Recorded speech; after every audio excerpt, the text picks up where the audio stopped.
when he came to tear him. It was very strange. Nothing like it ever happened in those mild little books with marbled backs, and with pictures in them of men with swallow-tailed coats and bell-crowned hats and pantaloons that are short in the legs, and women with the waists of their dresses under their arms and no hoops on. Nothing like it in any of the Sunday school books. Once he stole the teacher's penknife, and when he was afraid it would be found out and he would get whipped, he slipped it into George Wilson's cap.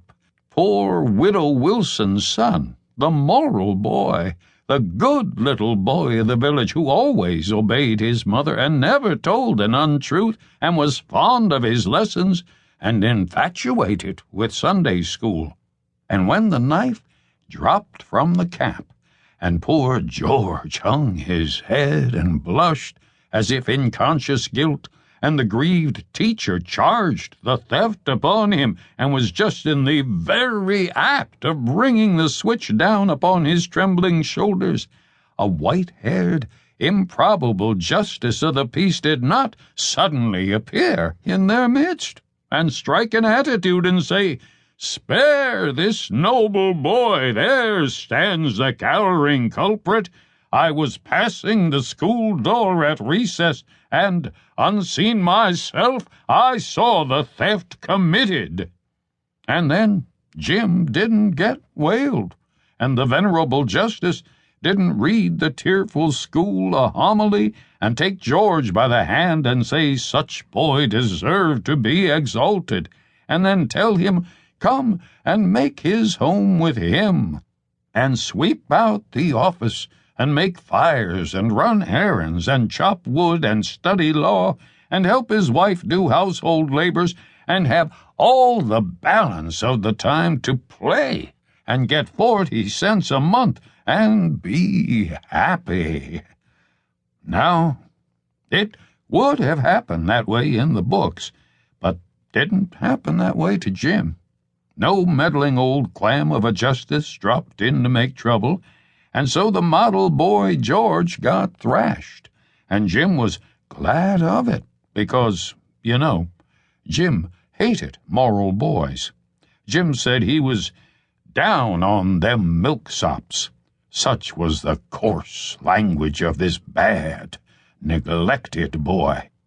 But the strangest thing that ever happened to Jim was the time he went boating on Sunday and didn't get drowned, and that other time that he got caught out in the storm when he was fishing on Sunday and didn't get struck by lightning. Why, you might look and look all through the Sunday school books from now till next Christmas, and you would never come across anything like this.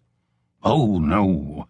You would find that all the bad boys who go boating on Sunday invariably get drowned, and all the bad boys who get caught out in storms when they are fishing on Sunday infallibly get struck by lightning. Boats with bad boys in them always upset on Sunday, and it always storms when bad boys go fishing on the Sabbath. How this Jim ever escaped is a mystery to me. This Jim bore a charmed life. That must have been the way of it. Nothing could hurt him. He even gave the elephant in the menagerie a plug of tobacco, and the elephant didn't knock the top of his head off with his trunk. He browsed around the cupboard after essence of peppermint and didn't make a mistake and drink aqua fortis. He stole his father's gun and went hunting on the Sabbath and didn't shoot 3 or 4 of his fingers off.